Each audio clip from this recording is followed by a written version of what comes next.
In the name of the Father, and of the Son, and of the Holy Spirit. Amen. Amen. Today's Gospel, as usual, will be delivered bilingually in English and in Bahasa. Dear brothers and sisters in Christ, as I mentioned, today's Gospel taken from Gospel of Luke, chapter 20, verse 27 until the 40s, and the theme is the God of the living people. Dear brothers in Christ, dear brothers, sisters in Christ, in today's Gospel we meet some of these Sadducees people that ask a very important question that not based on faith or not born of faith, this question, but mockery. Do you know what is mockery? Mockery is something that actually just try to get Jesus into a trap. Okay? So, we know and we learn that the question is not born by faith. Okay? The question born based on mockery. So let's bring up the story about this woman that married 7 brothers. Yeah, so she married one after and another because the first one died, and the younger brother, stood up and married with her, and they all have no children. You know, the situation is just made up by the Sadducees because the question actually just wanna describe something that for us as a human being, ordinary human being, this is something difficult to understand, especially about the situation. And the next question, when they're in heaven, who's gonna be the husband? That's the question they asked Jesus. But their purpose, of course, not to learn, but to trap Jesus because they don't believe in resurrection. We know Sadducees not believe in resurrection because they also practice that after life there is no resurrection. There's no life after death. That's another way to say it. So, however, Jesus does not answer them logically. Instead, he reveals the heart of divine truth, which is he points who God is, who God truly is, as mentioned in Luke chapter 20, verse 28. He is not the God of the dead, but the living, for to him all are alive. Actually, this single statement holds the whole of the gospel. The God we worship is not limited by death. Grave is not the end, because we know after death it's the life everlasting with our Creator, our God. So God who keep His people alive forever in His presence, that's what we are going to know the truth. So this is the perspective of Lutheranism that we want to learn about law and gospel. The law express human arrogance. This is represented how the Sadducees try to limit God. They're presenting the question to Jesus is actually mockery, consider mockery to Jesus, because we do know Jesus is God. Sometimes we often truly make what we can see and prove.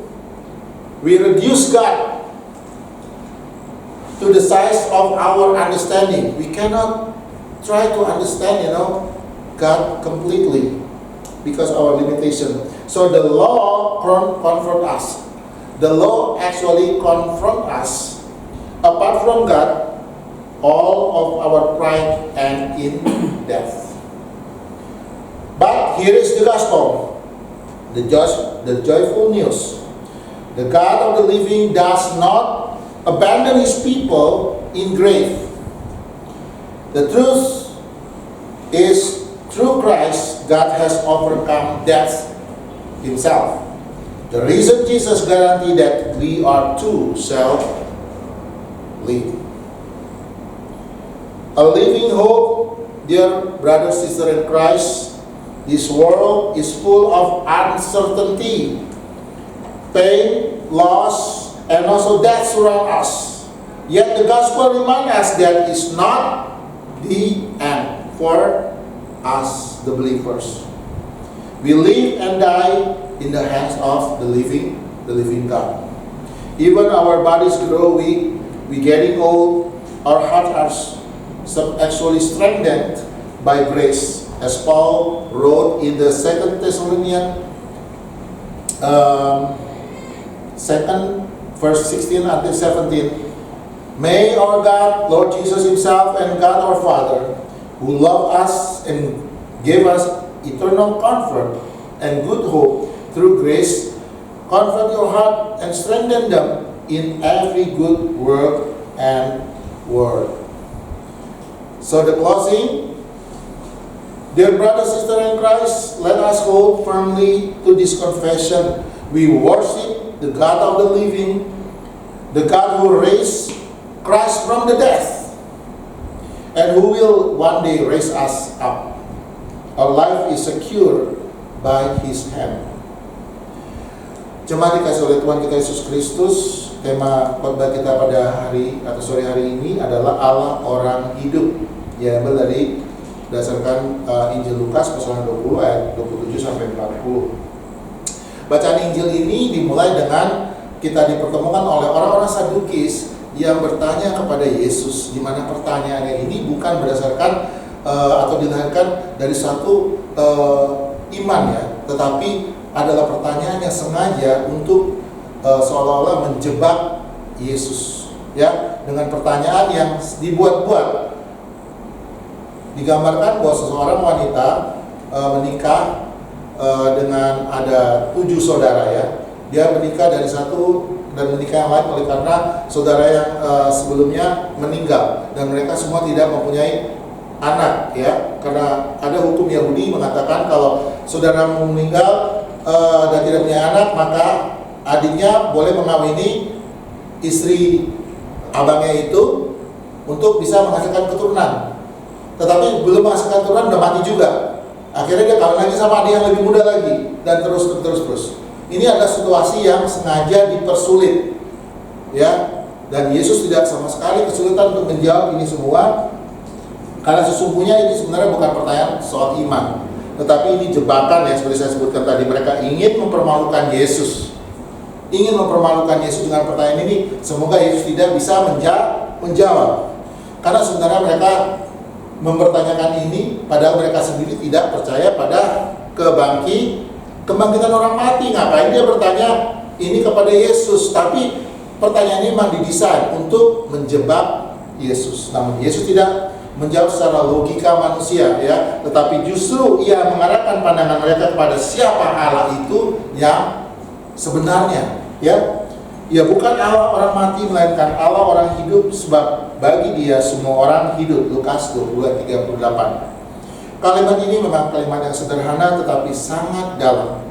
Karena Yesus menegaskan bahwa Allah yang kita sembah bukanlah Allah yang dibatasi dengan kematian. Itu tidak berhenti bekerja pada saat manusia itu mati, tapi ia adalah Allah yang mengalahkan kematian dan juga memelihara hidup di balik kubur.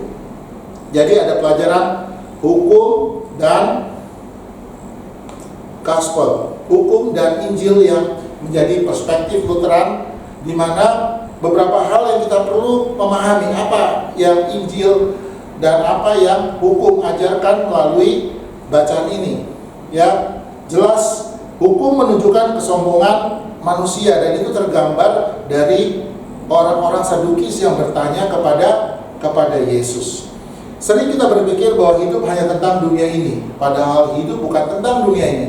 Segala sesuatu yang kita hadapi, kita alami dunia ini semuanya hanya sementara. Ini merupakan suatu tempat ya, istilahnya sebelum kita menghadapi kehidupan kita yang kekal.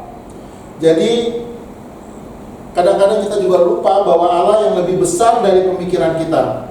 Justru hukum ya menegur, tanpa Allah hidup ini akan berakhir dalam kematian dan kehilangan. Ya, tanpa Allah hidup kita ini sebenarnya tidak ada artinya. Kenapa? Sesudah mati ya sudah. Ya, seperti apa yang dipercaya orang-orang Saduki. Tetapi Injil memberikan pengharapan bagi kita. Allah orang hidup tidak akan meninggalkan umatnya dalam maut. Jadi dalam Kristus Allah menunjukkan kuasanya yang mengalahkan kubur. Yesus yang bangkit menjamin bahwa kita juga akan hidup bersamanya karena dia juga bangkit dan hidup. Pengharapan yang hidup bagi kita saudara-saudaraku sekalian, dunia ini penuh segala sesuatu yang tidak pasti. Ya, kita melihat penderitaan, kehilangan, kematian, tapi iman Kristen berkata kematian bukanlah suatu akhir dari kehidupan ini. Kita hidup dan mati dalam tangan Allah yang hidup. Maka sekalipun tubuh kita ini rapuh, tubuh kita ini menua, tapi kita akan selalu dikuatkan oleh kasih karunia itu. Yaitu seperti dikatakan Paulus dalam 2 Tesalonika 2 ayat 16-17.